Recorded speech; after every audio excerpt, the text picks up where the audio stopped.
Irmãos, quando Jesus estava aqui na terra, a Bíblia deixa muito claro que ele fazia algumas coisas.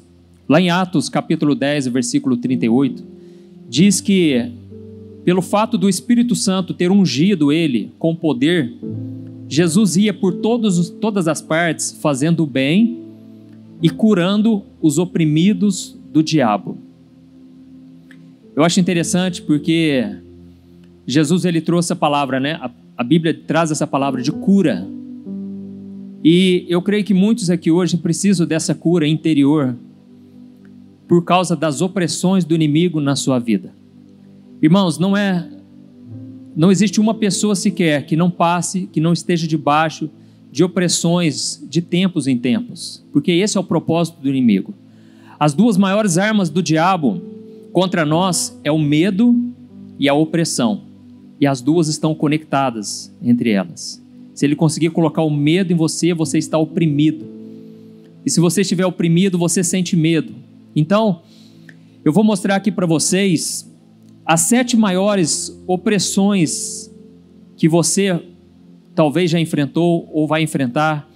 E é importante você saber, porque quando chegar na sua vida, você vai saber qual é a artimanha do inimigo. E no final, eu vou te mostrar o que você deve fazer para vencer a sua opressão, para você quebrar isso na sua vida, não deixar o inimigo montar em cima de você, vamos assim dizer. Tem um livro do John Bevere, um grande mestre da palavra de Deus, e no livro ele conta de uma visão que Deus deu para ele a respeito das opressões. E a visão que Deus deu é que sobre as pessoas tinham como se fossem macacos. Eram demônios terríveis que ficavam nos ombros das pessoas. Enquanto eu li isso no livro dele, eu achei tão interessante, porque a sensação que a gente tem é tipo isso, é um peso que você não sabe de onde vem. Você, a princípio, fica se culpando, você acha que é um simples cansaço, mas na verdade não é isso. E eu vou te mostrar aqui, a primeira opressão que acontece demais são as tentações repetidas na sua vida. É aquele momento que você cai, mas você levanta, logo você cai de novo. Você fica nesse ciclo, e então o inimigo ele tenta te convencer que não adianta você resistir. Seria hipocrisia você ficar vindo na igreja, já que você levanta e cai. Essa é a estratégia do inimigo. Ele quer que você simplesmente pense assim, eu vou deixar acontecer, porque eu não aguento mais isso.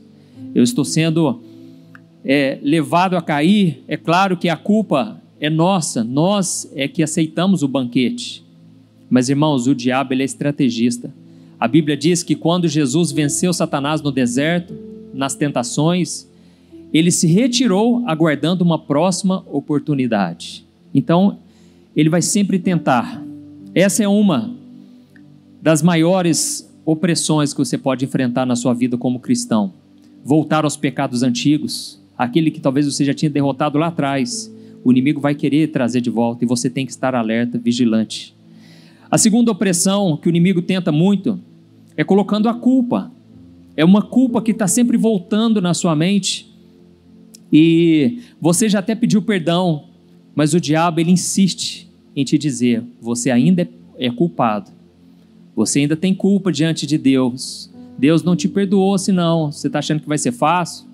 Então o inimigo sopra essa mentira na sua vida e você fica se culpando. A terceira opressão são os problemas de saúde. Isso também é uma opressão, porque aquela dor nunca passa, e é nessa hora que o inimigo ele sussurra no seu ouvido, tá vendo? Deus te esqueceu, Deus não ouve as suas orações mais, alguma coisa está de errado com você. Nós vemos o exemplo na vida de Jó, quando ele estava no fundo ali do poço, sendo oprimido pelo diabo, lembrando que a opressão nem sempre é pelo pecado, porque Jó, a Bíblia diz que ele era justo aos olhos de Deus, ele não fez nada de errado, e mesmo assim o inimigo oprimiu ele. E então os amigos de Jó vieram acusá-lo, dizendo que ele é que estava sendo o causador daquilo tudo, e não era. Então, quando aquela dor não passa, o inimigo tenta te fazer esquecer o inimigo tenta te fazer pensar que Deus te esqueceu. A quarta opressão, falta de dinheiro. Tem alguém aqui que já passou por isso ou não? Você luta, você se esforça, você dá o seu máximo, mas parece que a sua realidade financeira não muda.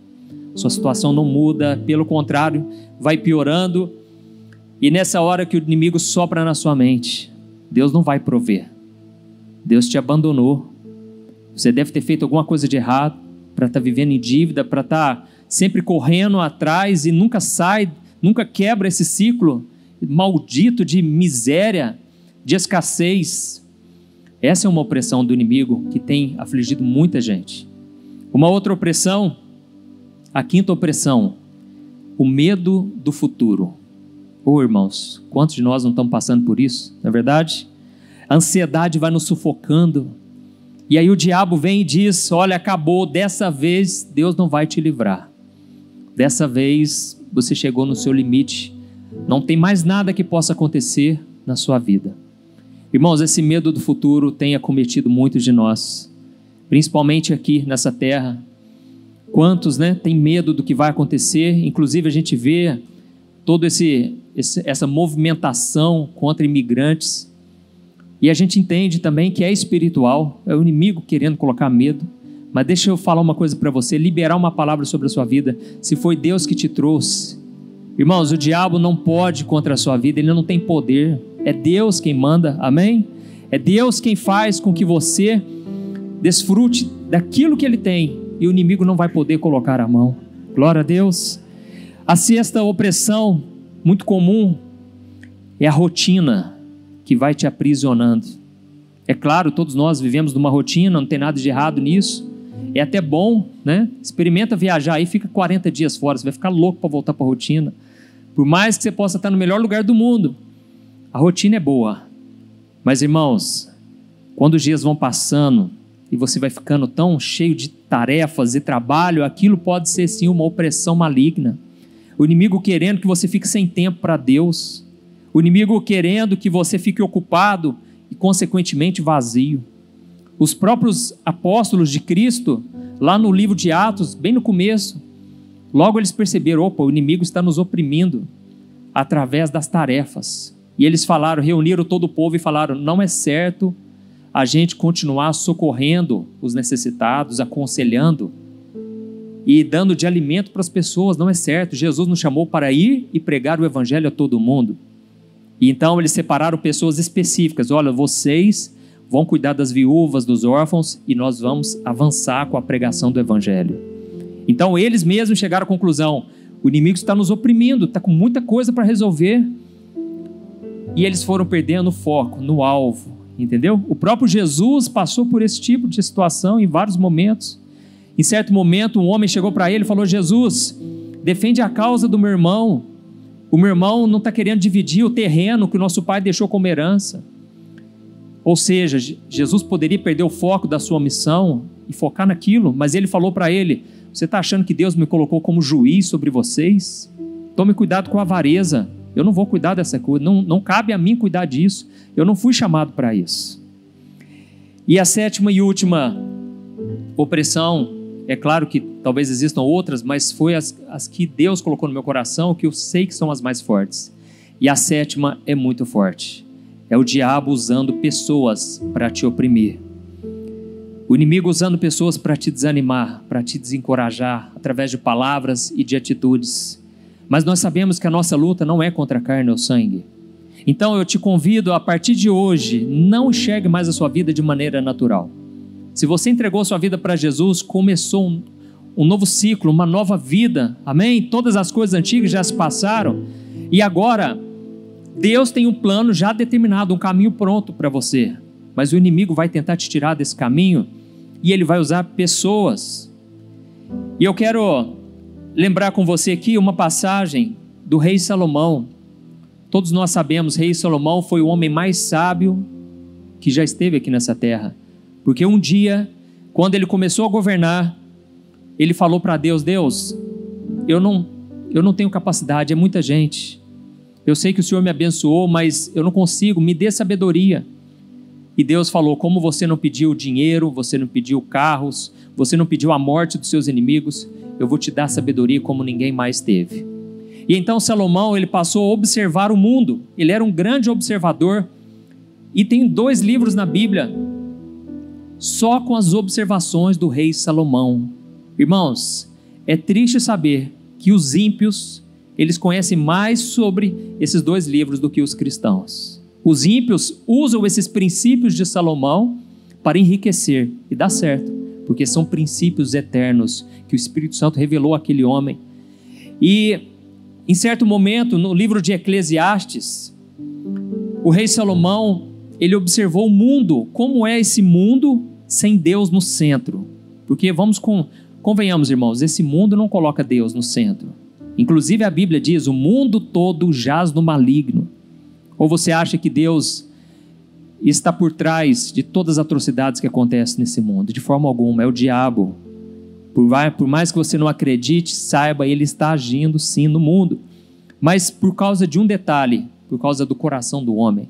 Olha só o que o rei Salomão, ele descobriu ao observar o mundo. Eclesiastes 4, versículo 1, diz assim: de novo, eu voltei a minha atenção e eu vi toda a opressão que acontece debaixo do sol. Eu vi as lágrimas dos oprimidos, mas não há quem os console. O poder estava do lado dos opressores e não há quem os console. Então, irmãos, a conclusão que ele chegou é que aqui no mundo os poderosos vencem e aqueles que têm um coração bom, aqueles que são justos, eles choram em silêncio e parece que ninguém está ali para os consolar. Essa foi a conclusão dele. É a conclusão nua e crua, é uma realidade que a gente não pode ocultar. Esse mundo, irmãos, é injusto. Se você comparar essa vida, esse mundo com Deus, você vai se frustrar, você vai achar que Deus é injusto, entendeu? E quantos caem nessa cilada? Por quê? Você começa a olhar para o lado, assim como ele olhou, e você começa a ver os opressores, eles sempre se saem bem, e os filhos de Deus muitas vezes estão sofrendo e chorando. Inclusive, eu vi uma matéria essa semana que eu orei por esse pai. Um africano, ele estava levando o filho dele para a escola, e o filho dele começou a comentar: papai, toda vez que eu estou lá na sala de aula, os meninos ficam fazendo bullying comigo. E o pai não tinha o que fazer, porque tinha que levar o filho para a escola. E os meninos, então, muçulmanos, daquela escola que tinha vários povos ali, eles pegaram o menino no recreio e bateram tanto nele. O menino chegou em casa chorando e vomitando sangue. Infelizmente, ele faleceu. E o pai, então, falou: eu sinto como se eu estivesse num pesadelo e eu não estou acordando, porque era o meu único filho. E aí eu comecei, sabe, aquele questionamento de sempre, né? Por que essas coisas acontecem? Homem de Deus, o único filho dele, e aquele menino entrou para a lista dos mártires com 8 anos de idade. Irmãos, esse mundo é injusto. Esse mundo muitas vezes não tem quem nos defenda, mas eu quero que você saiba que Deus, ele vê a opressão do seu povo, e ele age quando o povo começa a clamar. Quando você transforma o seu choro, eu sei que você tem chorado, esse choro você transforma em clamor, em confiança em Deus, e aí então o Senhor vem ao teu encontro. Amém? Então nós vamos meditar hoje no momento de Israel, em que Israel passou por muita opressão. Abre comigo Juízes capítulo 6, o versículo 1 ao versículo 6. Vai colocar aqui na tela, mas se você não conseguir ler, eu quero que você preste muita atenção. Juízes 6, o versículo 1 em seguinte, diz assim, ó: e de novo, os israelitas fizeram o que o Senhor reprova, e durante 7 anos, ele os entregou nas mãos dos midianitas. Os midianitas dominaram Israel, por isso os israelitas fizeram para si esconderijos nas montanhas, nas cavernas e nas fortalezas. E sempre que os israelitas faziam as suas plantações, os midianitas, os amalequitas e outros povos da região a leste deles as invadiam. Acampavam na terra e destruíam as plantações ao longo de todo o caminho até Gaza, e não deixavam nada vivo em Israel, nem ovelhas, nem gado, nem jumentos. Eles subiam trazendo seus animais e suas tendas, e vinham como enxames de gafanhotos. Era impossível contar os homens e os seus camelos. E eles invadiam a terra para devastá-la. Por causa de Midian, Israel empobreceu tanto que os israelitas clamaram por socorro ao Senhor. Amém? Irmãos, foi preciso acontecer tudo isso para aquele povo clamar. Aquele povo tentava sobreviver enquanto o inimigo chegava e roubava absolutamente tudo. Não ficava nada vivo, ou seja, roubavam todos os gados, ovelhas. Irmãos, arrancavam todas as plantações. E eu não sei se você está passando por isso, mas sabe quando acontece na sua vida? Você está construindo uma coisa, parece que sempre tem alguém para tentar destruir aquilo que você construiu. Parece que sempre tem alguém para fazer um comentário que aquilo te desbanca, aquilo te tira do foco, sabe? Ou então você planta, mas você nunca colhe. Você planta tanta coisa boa, parece que você não vê os frutos. Ou então você começa algo na sua vida, mas você nunca termina, porque sempre tem algum impedimento. Sabe, um dia um rapaz comentou comigo o seguinte: pastor, ora por mim, pastor.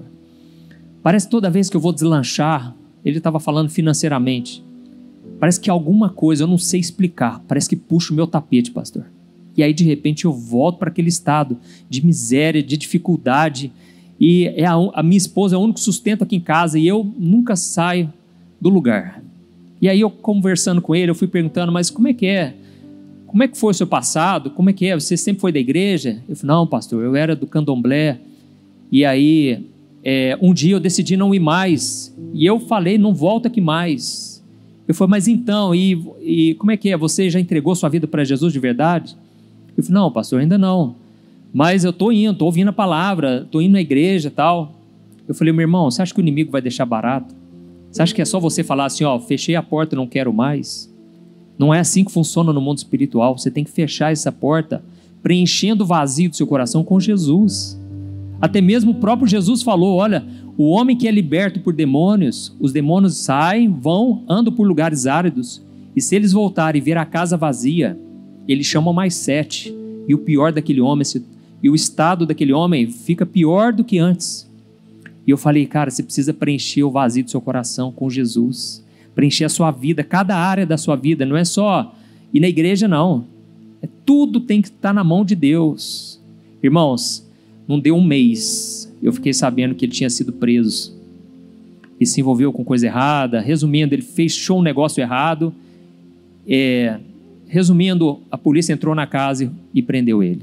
Então, nós não podemos brincar e não podemos achar que não existe essa batalha aqui, ó, porque se você está passando por algo semelhante, isso aí não é luta só não, isso é opressão maligna. E o diabo, irmão, sabe como que ele vence? Na persistência, porque isso aqui já estava acontecendo. Era um ciclo que sugava a fé das pessoas e deixava o povo fraco, o povo cansado, desacreditado, sem esperança. Só que, irmãos, Deus é bom, porque na hora que o povo clamou, Deus levantou um profeta, e o profeta explicou exatamente o porquê eles estavam passando por aquilo.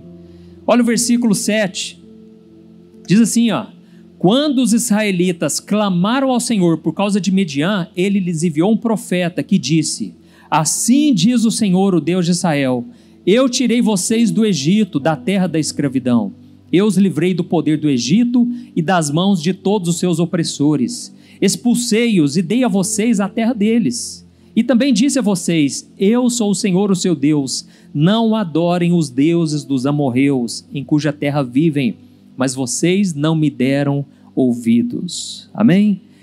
Irmãos, Deus estava dizendo o seguinte: olha, vocês acham que eu não estou nem para vocês? Na verdade, eu já tinha livrado vocês de uma coisa infinitamente maior. Vocês acham que está difícil? Eu já livrei vocês da opressão de Faraó, 430 anos na mão daquele homem, irmãos. E aí então Deus falou para eles, mas o problema é que vocês não continuaram obedientes. Irmãos, não é só entregar a vida para Jesus, é todo dia a gente tem que fazer escolha. Eu não vou dar lugar ao diabo em nada da minha vida. Então, eles não continuaram obedientes, e o que aconteceu? Vieram os deuses dos amorreus, que já nem estavam naquela época, mas a herança espiritual estava ali, que era o Deus Baal. E o que acontece? Deus mostrou por que eles estavam debaixo da opressão. Aqui está dizendo, ó: eu sou o Senhor, o seu Deus, não adorem os deuses dos amorreus. Essa é a versão que você está vendo aqui, a versão NVI. Mas no hebraico, no original, a palavra não adorem, na verdade é: não tenham medo dos deuses dos amorreus, mas vocês não me deram ouvidos. Sabe por quê? O medo levaria as pessoas para a idolatria. E aí o que acontece? Por que será então que eles tinham medo, irmãos, naquela época? Porque eles estavam num contexto, eles estavam numa época em que havia muita adoração a esse Deus dos amorreus, o Deus Baal, que era o Deus da fertilidade e o Deus da agricultura. E sabe o que acontece? Os outros povos, eles adoravam esse Deus para garantir boas colheitas.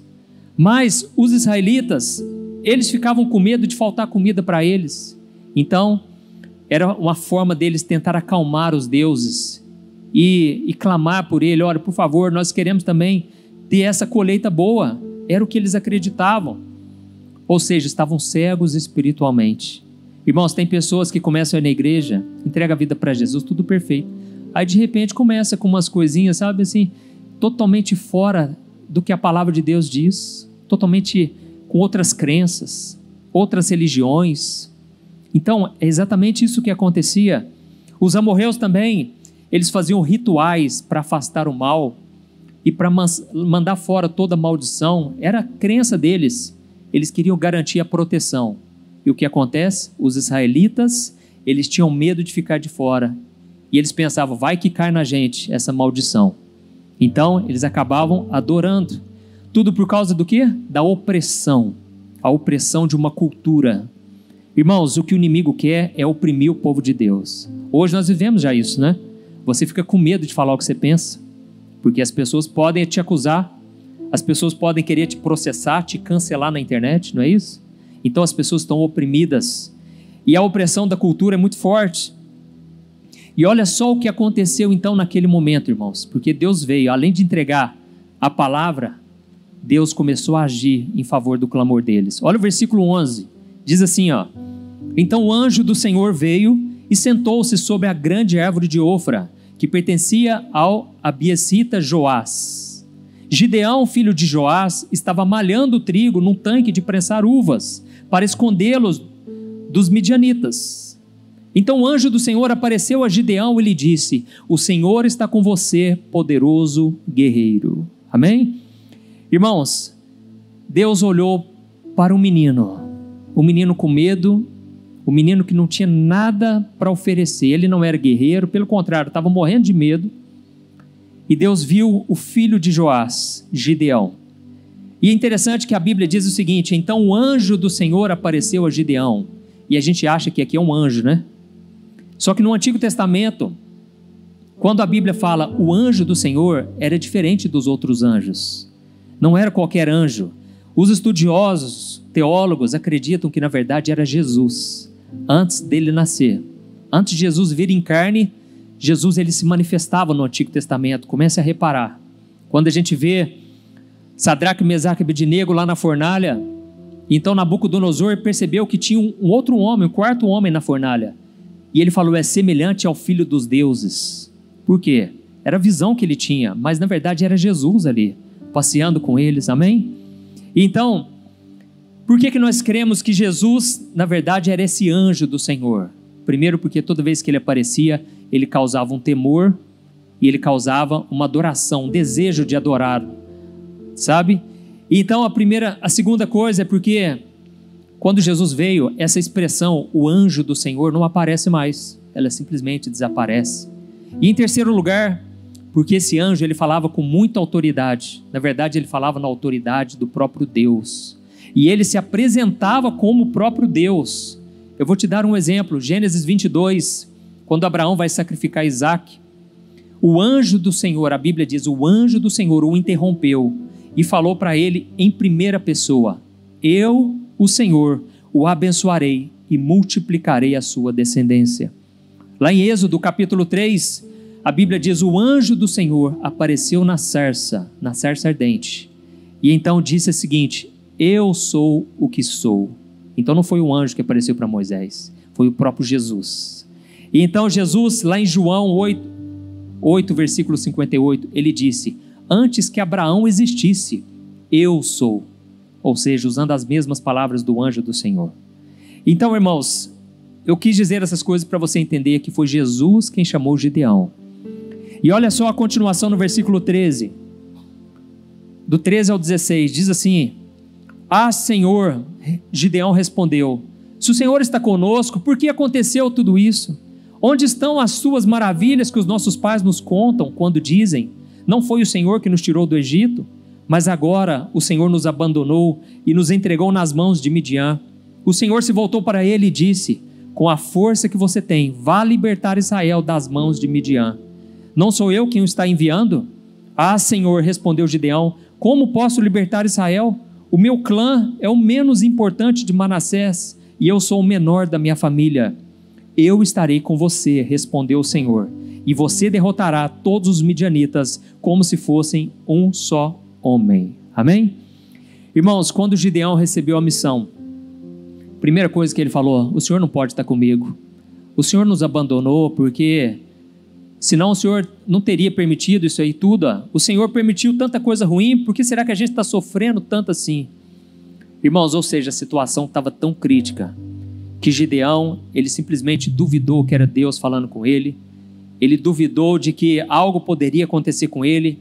E foi então que ele pediu um sinal. E nós vamos ver qual é o sinal. Se você em algum momento já pediu algum sinal para Deus, não pense que Deus vai achar ruim com você. Deus, ele pode fazer o que você está pedindo. Só não faça como um amigo meu fez. Sabe o que ele fez? Ele queria muito namorar uma moça. E ele já estava conversando com a moça e ele falou o seguinte, Deus, se for do Senhor esse namoro, você vai fazer com que todos esses sinaleiros abram aqui, ó. Irmãos, ele atravessou os sinaleiros, era mais de meia-noite. Quando ele atravessou, irmãos, passou uns 6 sinaleiros, todos abertos, todos verdes. E aí ele contando para mim, né, todo feliz, olha, Deus confirmou. Eu falei, meu irmão, deixa eu te falar, esses sinaleiros já são programados para abrir tudo assim, ó. E ele não acreditou. Ele não deu crédito. Irmãos, não durou um mês.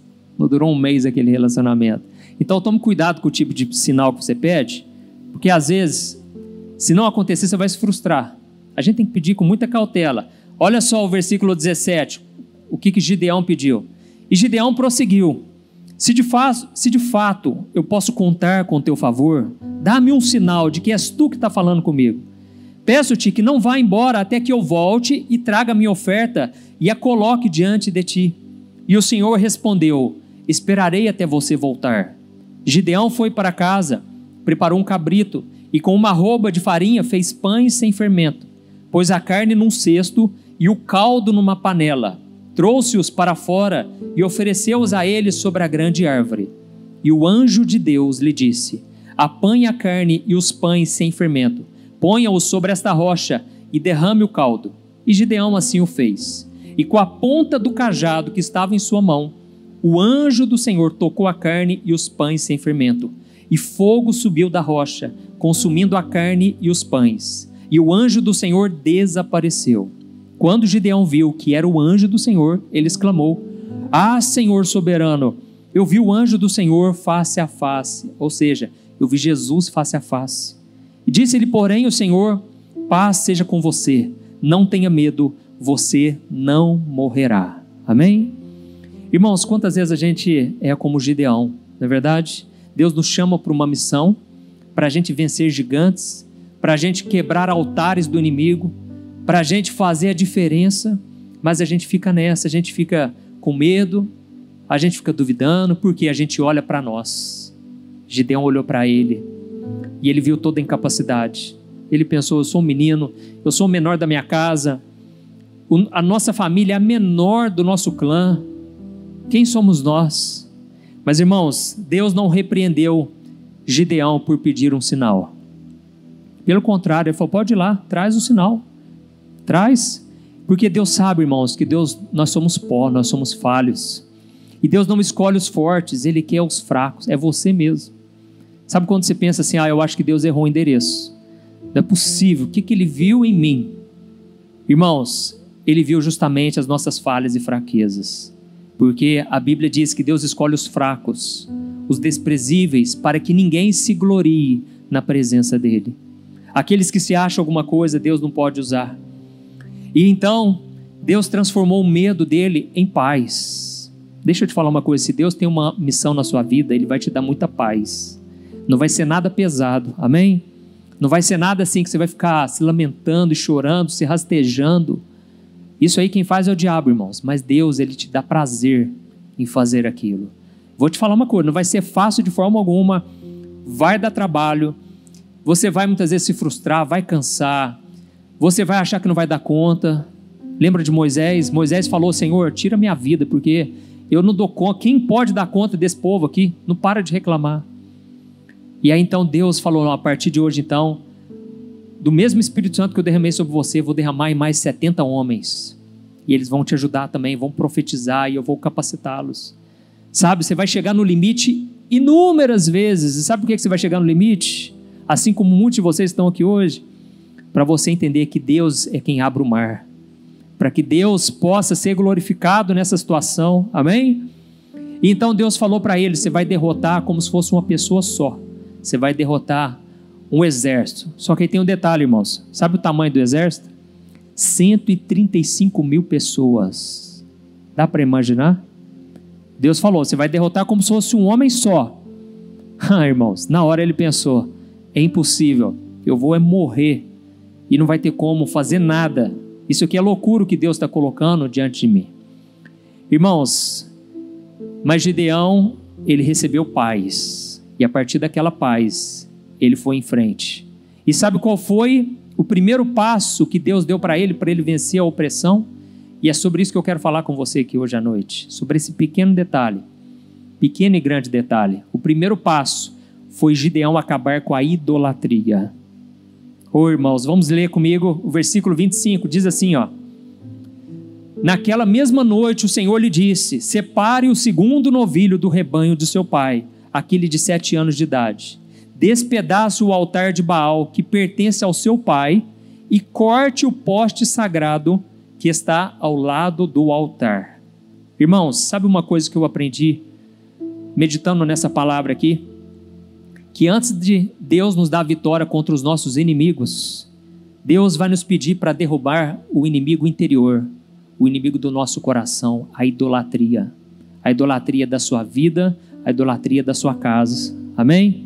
A idolatria tem que ser derrubada, irmãos, dentro da nossa própria família, porque Deus, Ele quer fazer uma grande obra na nossa vida, mas tudo vai começar no seu coração e dentro da sua casa, pode ter certeza disso. Se você já ora muito pela sua família, você está orando pela coisa certa, porque Deus quer começar na sua família, antes de você fazer grandes coisas para Deus.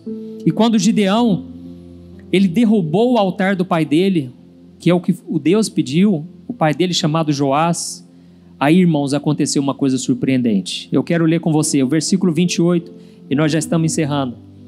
Diz assim, ó: de manhã, quando os homens da cidade se levantaram, lá estava demolido o altar de Baal, com um poste sagrado ao seu lado, cortado, e com o segundo novilho sacrificado no altar recém-construído.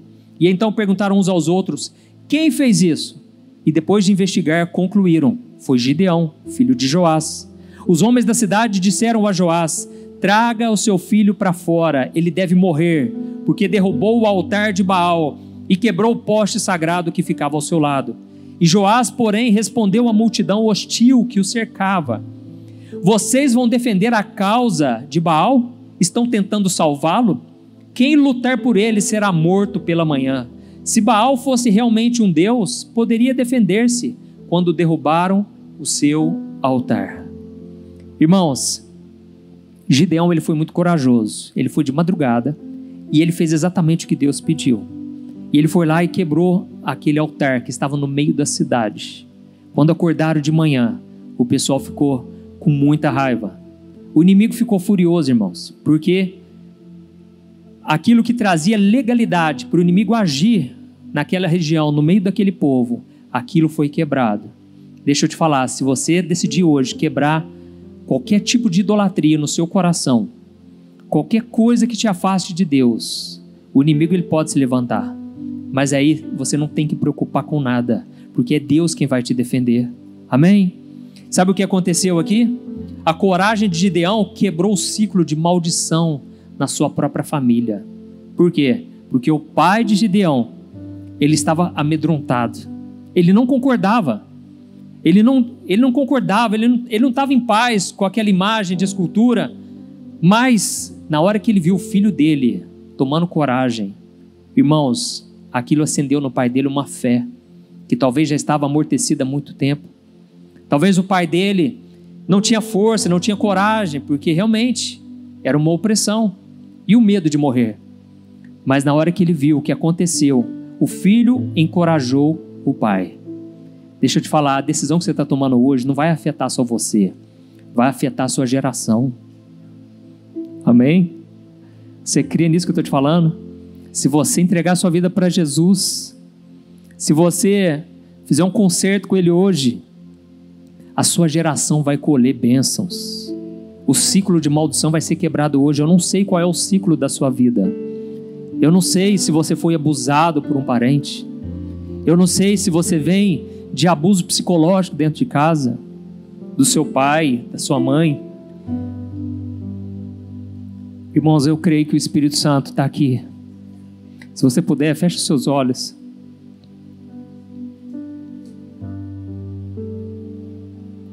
Eu estou sentindo a presença de Deus aqui. Irmãos, continue com seus olhos fechados. Eu gostaria muito que você olhasse para a sua vida, para a sua infância. Como é que foi a criação dos seus pais? Tente se lembrar de coisas que te afetaram lá atrás e até hoje o diabo usa para te oprimir. Talvez você veio de um lar ganancioso, que só fala de dinheiro. Isso é um ídolo, isso é uma idolatria. Talvez você veio de um lar com muita imoralidade sexual e hoje você luta contra esse pecado. Talvez você veio de um lar onde não havia amor, afeto, e hoje você tem dificuldade de demonstrar amor pelo seu marido, pela tua esposa. Talvez você nunca recebeu amor na sua vida, mas Deus está te dizendo: eu sou o teu pai, eu te amei com amor eterno, eu não te abandonarei, ainda que a tua mãe te abandone, eu não te desprezarei. Aleluia. Irmãos, pode abrir os seus olhos. Sabe o que aconteceu? Deus falou para Gideão: Gideão, agora se prepare, porque você vai derrotar esse exército. E então ele reuniu 32 mil homens, porque ele pensou: eu preciso reunir o máximo de gente, porque são 135 mil homens. Não eram só os amalequitas, eram os povos do Oriente, eram gente de todo lado, como gafanhotos. Mas aí, irmãos, Deus falou: você vai fazer um teste, mande esses soldados aí beberem água no riacho, e fique atento à reação de cada um deles. A maneira como eles beberem água é a maneira como você vai selecionar eles para a guerra. E então ele foi chamando grupos de homens para beberem água, e ele foi percebendo o seguinte: a maioria abaixou e já foi bebendo a água com a boca, já colocou a boca ali, demonstrando que eram ferozes, que eram valentes. E Deus falou: esses aí não prestam para a guerra. Esses aí, eles vão de cara assim na água, e eles não ficam atentos às laterais, ao que está ao redor, não servem para a batalha. Então Gideão foi percebendo que alguns homens, na verdade ao todo foram 300 homens, eles agiram diferente. Quando eles chegavam diante da água, eles traziam água na sua mão e traziam na sua boca, ao mesmo tempo em que olhavam ao redor, para ver se vinha algum ataque do inimigo. E Deus falou: eu quero esses. Não porque Deus desprezou os outros, não, eram valentes, eram soldados, mas ainda não estavam prontos para a batalha. E por amor a eles, Deus falou: não enfrenta essa batalha, esse nível de batalha. Deixa eu te falar uma coisa: tem pessoas que você vai orar por elas, elas não estão prontas para enfrentar o inimigo, elas não conseguem quebrar esses ciclos. Talvez alguém da tua família, os teus pais, os teus irmãos, eles não têm a vida de oração que você tem, e Deus conta com você para pegar eles na mão. Tenha paciência com eles, porque eles não conseguem vencer ainda, eles não fazem parte dos 300 de Gideão, mas você pode fortalecê-los, você pode orar por eles. E então a Bíblia diz que de repente Deus deu ordem para que tocassem as trombetas, e os homens então pegaram jarros de barro com fogo dentro, E eles então gritaram pela espada e por Gideão, porque Gideão foi aquele que começou, foi o primeiro a quebrar o ciclo na sua família. E geralmente Deus faz isso mesmo, ele começa com um crente dentro de cada casa, e esse um crente, Deus fala: você é vencedor, eu vou te ungir, eu vou te capacitar. E então logo já tinha um exército junto com ele. E sabe o que aconteceu? Deus então trouxe pânico, e os midianitas confundiram os inimigos entre eles, e um foi matando o outro, e eles foram acabando com eles, de forma que a maioria acabou morrendo na batalha, e eles não pegaram nem na espada, e o restante que veio, que sobrou, fugiram. Olha, irmãos, eu creio que hoje Deus vai quebrar fortalezas do inimigo. Se você puder, fique de pé. Aleluia. E eu gostaria que você orasse no seu canto agora. Levanta um clamor agora, porque a Bíblia diz que Deus só veio por causa do clamor, por causa do clamor de um povo que já não aguentava mais empobrecer e sofrer. Vamos levantar um clamor aqui, irmãos. Levante um clamor. Pai, estamos aqui na tua presença, Senhor, nessa manhã, ó Deus, clamando, Senhor, ao único que pode mudar a trajetória da nossa vida, Senhor, restaurar casamentos. Tu és o único, Pai, que pode mudar o nosso interior, Pai. Nós te pedimos perdão pela idolatria, meu Pai. Te pedimos perdão, Senhor, por adorar falsos deuses, o Deus do pecado, o Deus da luxúria, o Deus da promiscuidade. Senhor, nos perdoe, Pai, por adorar falsos deuses.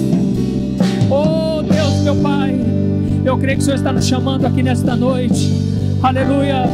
Se você quiser, você vem aqui na frente. Eu quero orar por você nesse momento. Saia do seu lugar.